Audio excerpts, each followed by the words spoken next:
Deus a paz do Senhor. Agradecemos a Deus por estarmos aqui nesta noite para participarmos da Santa Ceia do Senhor. Agradecemos ao nosso pastor presidente pela confiança em estarmos aqui para trazermos uma palavra bíblica para a igreja nesta noite. Sabemos da responsabilidade e o peso que é falar neste culto.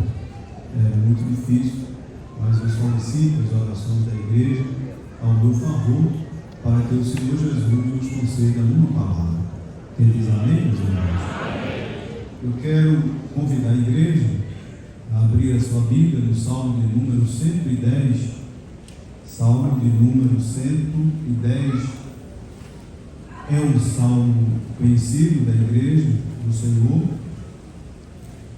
sempre lido nas ceias, nós, a igreja, está participando. O Salmo 110 é um salmo do rei Davi. Ele tem apenas 7 versos. Nós queremos ler para trazermos uma palavra bíblica. Salmo 110, no verso de número 1, nos diz assim a palavra do Senhor: Disse o Senhor ao meu Senhor: Assenta-te à minha mão direita, até que ponha os teus inimigos por escabelo dos teus pés. O Senhor enviará o cetro da tua fortaleza, desde Sião, dizendo: domina no meio dos teus inimigos. O teu povo se apresentará voluntariamente no dia do teu poder, com santos ornamentos, como vindo do próprio seio da alma, assim será o orvalho da tua mocidade. Jurou o Senhor e não se arrependerá. Tu és sacerdote eternamente, segundo a ordem de Melquisedeque. O Senhor, à tua direita, ferirá os reis no dia da sua ira. Julgará entre as nações. Encherá a mar de cadáveres, ferirá os cabeças de grandes terras. Pelo caminho descedentar-se-á no ribeiro, e prosseguirá de cabeça erguida. Amém. O Salmo de número 110, ele já traz a sua própria divisão. Ele se divide em 3 partes: o reino, primeiro o reino, segundo o sacerdócio e terceiro a vitória do Messias. Este Salmo de número 110 é um dos salmos mais citados no Novo Testamento. Nós encontramos expressões do Salmo 110 em vários textos do Novo Testamento. Em Atos dos Apóstolos, capítulo 2, versículo 34 e 35. Também em 1 Coríntios, capítulo 15, versículo de número 25. Como também em Efésios 1 e 20. E Colossenses 3 e 1. No livro dos Hebreus, capítulo de número 1, versículo 3. E Hebreus, capítulo de número 7. Versículo 17 e o versículo de número 21. O reino de Jesus, do Senhor Jesus, escrito aqui neste salmo, ele começa com o domínio. Diz que o seu reino será um reino onde haverá o domínio eterno de Jesus. No livro do profeta Daniel, capítulo de número 7, o versículo de número 14, nós vamos ver a expressão ou expressões deste reino. Daniel, capítulo de número 7, versículo de número 14, a palavra do Senhor, nosso Deus, traz esta expressão abençoada para a nossa meditação. Daniel 7,14 diz a palavra do Senhor: E foi-lhe dado o domínio e a honra e o reino para que todos os povos, nações e línguas o servissem, e o seu domínio é um domínio eterno, e não passará, e o seu reino o único, que não será destruído. O reino de Jesus será um reino eterno, ao mesmo tempo também será um reino universal. Ele reinará em todo o universo, tanto nos céus, na terra, como debaixo da terra. O seu domínio será grande.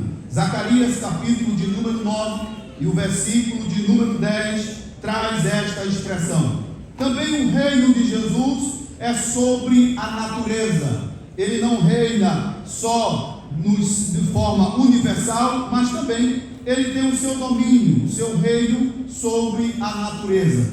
Os irmãos sabem que em Mateus capítulo de número 8, versículo de número 27, os próprios discípulos do Senhor Jesus, que estava com ele, que vivia com ele, que andava com ele, não conhecia ainda o poder e a autoridade que ele tinha.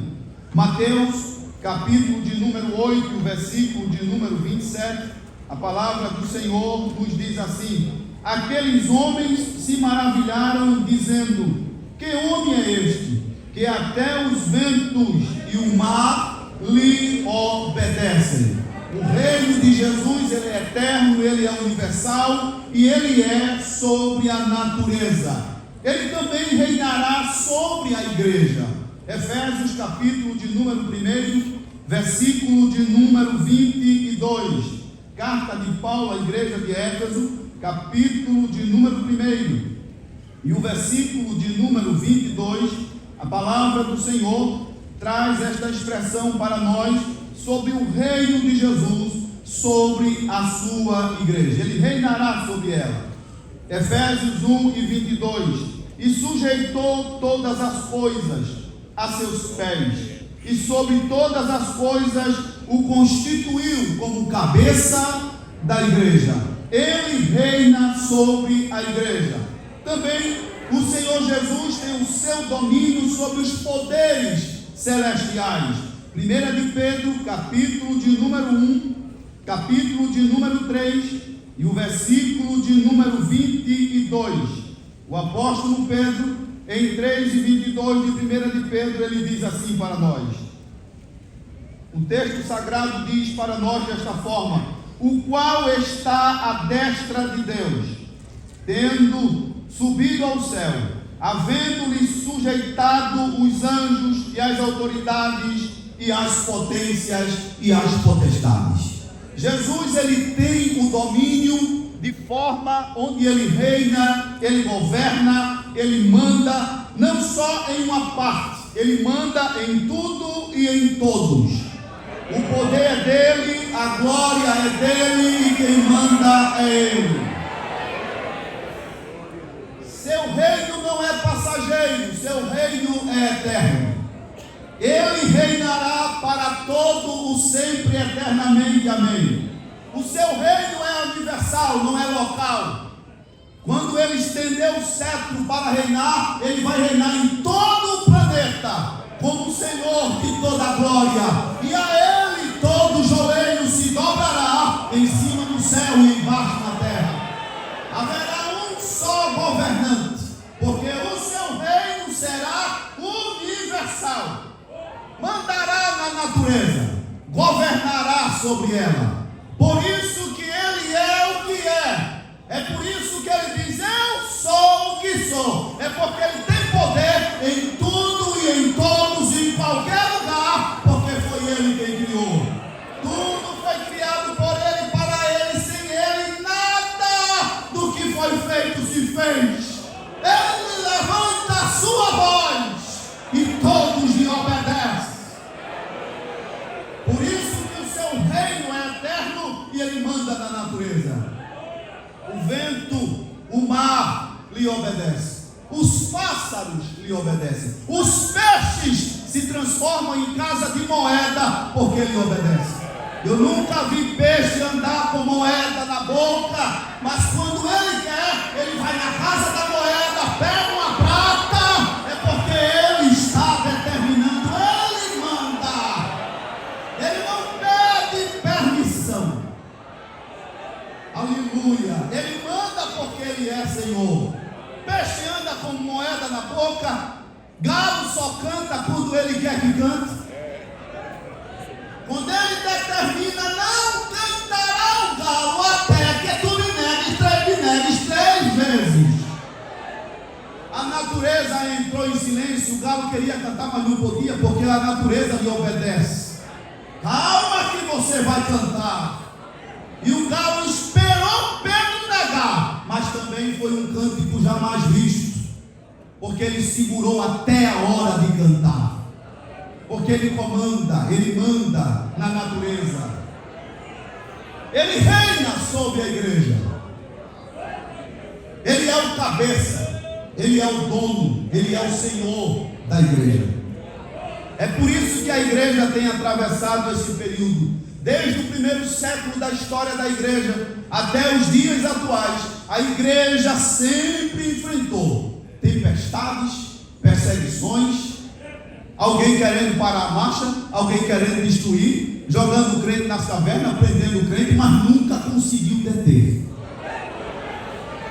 Criava-se leis, desmanchava-se leis, porque via que não tinha jeito. É porque quem está na frente da igreja é o dono dela.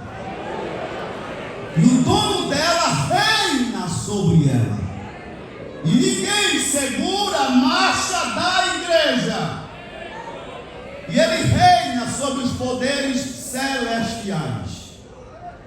A primeira palavra é a dele e a última é a dele. Porque na realidade ele não tem nem primeiro nem última. A palavra dele sempre será a primeira. O texto faz referência para que nós entendamos de que ele fala lá atrás e fala na frente. Mas na realidade ele está atrás e está na frente.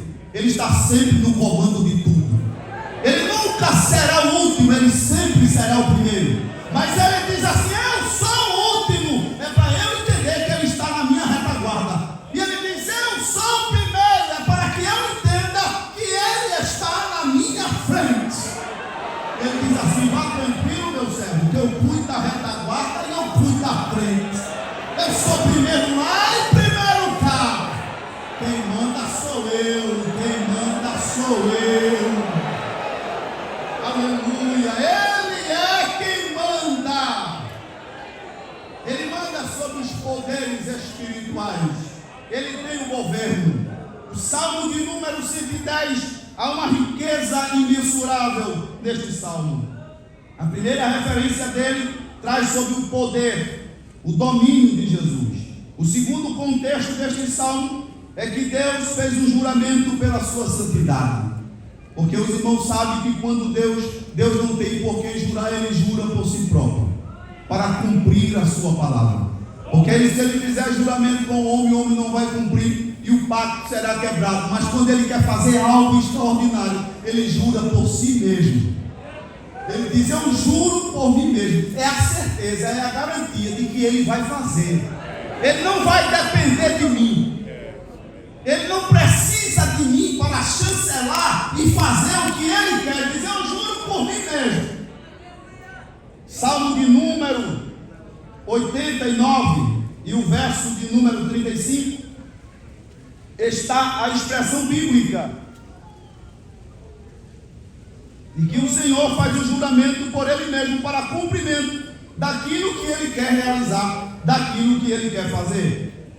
O sacerdócio de Jesus, segundo ponto deste salmo, o sacerdócio do Messias.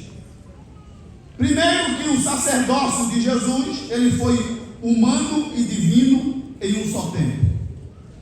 Jesus, todos sabem biblicamente que Jesus era homem e era Deus. O sacerdócio dele era humano e divino ao mesmo tempo. Livro dos Hebreus, capítulo de número 3, o versículo de número 1. A palavra do Senhor, no livro dos Hebreus, é um livro bastante examinado e estudado pelos servos de Deus que amam a literatura bíblica. Hebreus capítulo 3, versículo de número 1, nos diz assim o texto sagrado. Hebreus 3 e 1. Pelo que, irmãos santos, participantes da vocação celestial, considerai a Jesus Cristo, apóstolo e sumo sacerdote da nossa confissão. O seu governo era humano e divino. Também o seu governo era compassivo, porque ele tornou-se homem para sentir as debilidades humanas. Hebreus capítulo 4, versículo de número 15. E ao mesmo tempo foi estabelecido por Deus. O sacerdócio de Jesus foi estabelecido pelo Pai. Hebreus capítulo 5 e o versículo de número 5. assim também Cristo não se glorificou a si mesmo para se fazer sumo sacerdote, mas glorificou aquele que lhe disse: tu és o meu filho e hoje eu te gerei. O sacerdócio de Jesus foi estabelecido pelo Deus Pai. Por isso que o sacerdócio de Jesus é um sacerdócio eterno, não passará. Hebreus capítulo de número 6, versículo de número 20, nos diz assim a palavra: onde Jesus, o nosso precursor, entrou por nós, feito eternamente sumo sacerdote segundo a ordem de... Observe que o seu sacerdócio, ele é eterno, não precisará mais de ninguém para redimir, ou perdoar, ou aproximar, ou levar, ou trazer, ou pagar a dívida do homem. Ele pagou uma vez para todos sempre, sacerdócio eterno. Enquanto durar as gerações dos seres humanos na terra e que forem nascendo, não precisará de nada para redimir os seus pecados, a não ser se aproximar do sumo sacerdote eterno, porque o seu sacrifício foi feito uma só vez. É por isso que Jesus, ele tem a primazia. O Salmo de número 110, há uma riqueza literária nele muito, mas muito grande. E uma delas é a eternidade do sacerdócio de Jesus. E eu acho lindo. Eu gosto das expressões bíblicas, da literatura bíblica, quando nós vamos examinar e estudá-la cientificamente ou empiricamente. Nós vamos observar e ver a riqueza do texto. Quando Jesus, como sumo sacerdote, prestou um sacrifício, ele tinha que voltar ao Pai, ele tinha que apresentar, porque todo sumo sacerdote, ou todo sacerdote, ao apresentar o sacrifício, ao fazer o sacrifício, ele tinha que ir a Deus apresentar, ele tinha que apresentar ao Senhor o sacrifício que ele havia feito. E Jesus fez da mesma forma, porque na cruz do Calvário, ele era a ovelha muda que foi levada ao matadouro. Profeta Isaías, capítulo de número 53. Eles, quando apresentou o sacrifício que ele morreu na cruz do Calvário, ele agora tinha que apresentar-se. Ele tinha que ir ao Pai e dizer a ele, como ele disse na cruz do Calvário: tudo está consumado, em tua mão entrego o meu. Mas após a ressurreição, ele tinha que apresentar o sacrifício.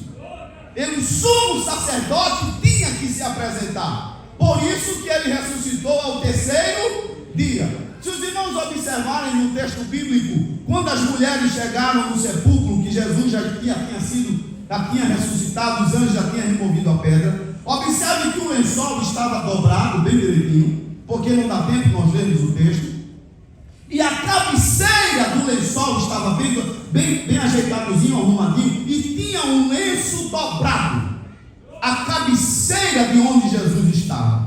Aquele lenço dobrado ali, ele estava dizendo: eu fui, mas eu vou voltar.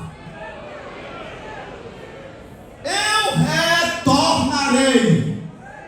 E quando ele está, as mulheres vão para ver se ele ainda estava lá, e que vê os anjos. Por que procurares o vivente entre os mortos? Que elas ficaram preocupadíssimas e foram aperreadas. De repente, elas no jardim, ela vê um homem e elas pensam que era o jardineiro. E elas correm para ver se agarrava, se tocava, e começa a gritar: jardineiro, jardineiro, aonde colocasse o corpo do meu mestre? Maria Madalena. Eita, mulher notável! Esta mulher é uma figura tão importante na história do cristianismo, mas tão importante que às vezes nós vamos analisar o texto e, meu Deus, como é que Maria Madalena teve tanta primazia? Mas não adianta a gente perguntar essas coisas, porque quando ele quer, quando ele quer estar querido, ninguém pode dizer nada. E Maria Madalena queria agarrá-lo, segurá-lo, mas ele disse: Maria, não me toques, porque eu ainda não fui para o meu Deus e vosso Deus, meu Pai e vosso Pai. Não não, porque eu ainda vou. Eu vou apresentar o sacrifício. Eu vou mostrar a ele o que eu fiz aqui. Eu vou mostrar que eu venci.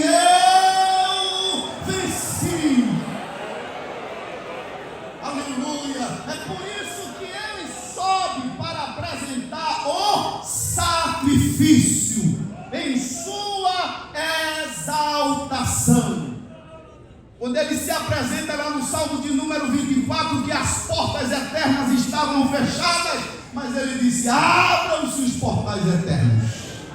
Eu estou chegando para apresentar o sacrifício. E os anjos perguntaram: quem é este Rei da Glória? Ele abre a boca e diz: é o Senhor dos Exércitos. Ele é o Rei da Glória. Ele é o Rei da Glória. Ele apresentou o sacrifício ao Pai. Em Marcos capítulo de número 16 e o versículo de número 9, nós vemos a sua exaltação. Marcos 16 e 19 do Evangelho de São Marcos, nós vemos a sua exaltação. Estamos correndo por causa do tempo, haja vista que a hora corre rápido. Marcos capítulo 16 e o versículo de número 19 nos diz assim o texto sagrado: ora, o Senhor, depois de lhe ter falado, foi recebido aonde, irmãos? Nos céus, e assentou-se à direita de Deus, a sua exaltação. Agora, para nós concluirmos esse salmo tão abençoado, há uma parte nele aqui extraordinária, que está nos versos 5 ao verso de número 7. Salmo 110, do verso 5 ao verso de número 7, nós encontramos umas 3 expressões da exaltação soberana de Cristo. Salmo 110, o verso 5 diz o texto: ó Senhor, o Senhor à tua direita ferirá os reis no dia da sua ira, julgará entre as nações, enchê-la-ás de cadáveres, ferirá os cabeças das grandes terras, pelo caminho descendentar-se-á, e no ribeiro prosseguirá de cabeça erguida. O Salmo de número 110, do verso 5 ao verso de número 7, ele traz a expressão sobre as conquistas, as vitórias que o Senhor Jesus teve. No livro de 1 Reis, capítulo 1, versículo 33, 34, depois 38 e 39, todos os grandes reis, eles teriam um ritual de consagração. Um ritual de consagração. Se nós lermos aqui em 1 Reis, capítulo 1, versículo 33, nós vamos observar quando o rei Davi, ele manda pegar a sua mula para a consagração de Salomão. Primeiro livro dos Reis, capítulo de número 33, nos diz assim o texto sagrado. 1 Reis 33 diz a palavra: e o rei lhes disse: tomai convosco os vossos servos, tomai convosco os servos do vosso Senhor, fazei subir a meu filho Salomão na mula que é minha, e fazei descer a Giom. E Zadoque, o sacerdote, como Natã, o profeta, ali o ungirão rei sobre Israel. Então tocareis a trombeta e direis: viva o rei Salomão. Observe que ele mandou ele subir na mula e descer a Giom. Giom rodeava a terra de Cuxi.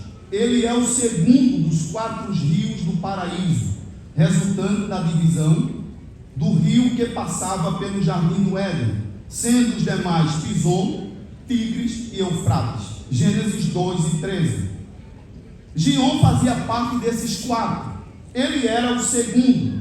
E para o ritual de consagração de todos os reis, ele tinha que descer ao ribeiro, junto com o sumo sacerdote, e ali ele ser ungido naquele rio, levantar a cabeça e sair de cabeça erguida. Mas ele tinha que descer. É por isso que no Salmo 110, no verso 7, diz que ele descendar-se-á no ribeiro. Ele foi beber da água do ribeiro. E esse ribeiro é o ribeiro de Gion, para o ritual da consagração de um grande rei. Ele tinha que passar por ali. O Salmo de número 110, ele traz esta grande consagração. Por quê?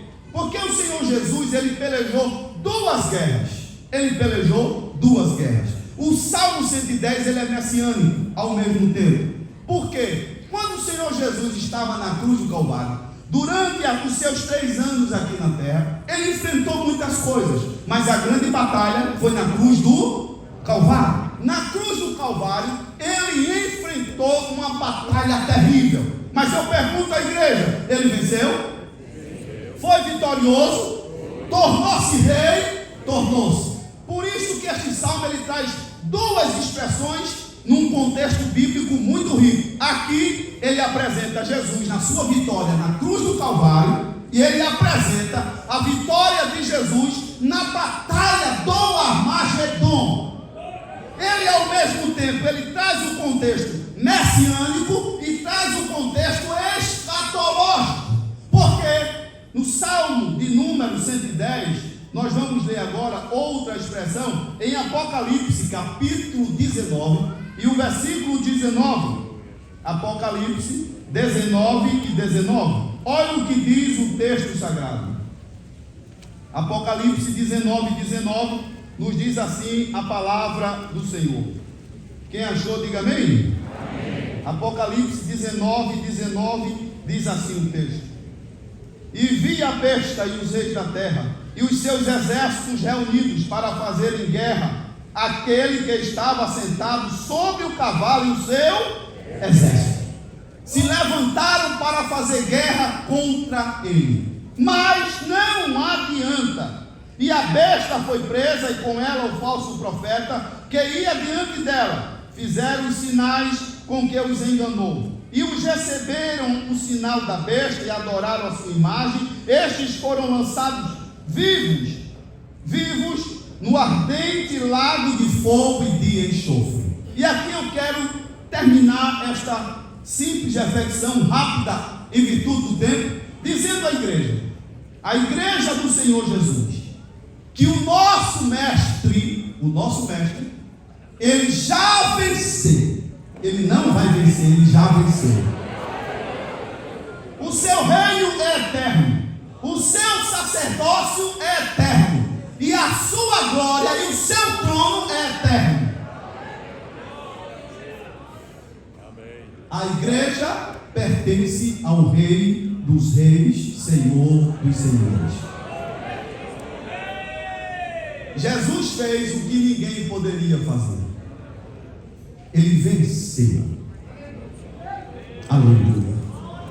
Ele venceu de forma gloriosa. Ninguém acreditava na vitória de Jesus. Ninguém acreditava. Nem os céus acreditavam. Nem os anjos acreditavam. Os anjos jamais acreditaram que ele venceria. Mas ele veio para vencer. O sumo sacerdote venceu. Jesus venceu e se tornou rei. E eu quero dizer uma coisa, amada igreja de Jesus, ele continuará vencendo. Ele está guerreando as guerras da igreja. A igreja vive travando uma batalha espiritual tão grande, mas tão grande, que às vezes a gente nem imagina. É de todos os lados. Nós estamos às vezes cansados, dormindo, mas Jesus está guerreando as guerras da igreja. Ele entra onde a gente não entra, ele faz o que a gente não faz. Enquanto o inferno se levanta, ele se levanta para guerrear as nossas guerras. E eu quero dizer à igreja, do Senhor Jesus, de que ele estará conosco. E ele disse: eu estarei convosco até a consumação dos séculos. E outra coisa, ele bebeu da água do ribeiro.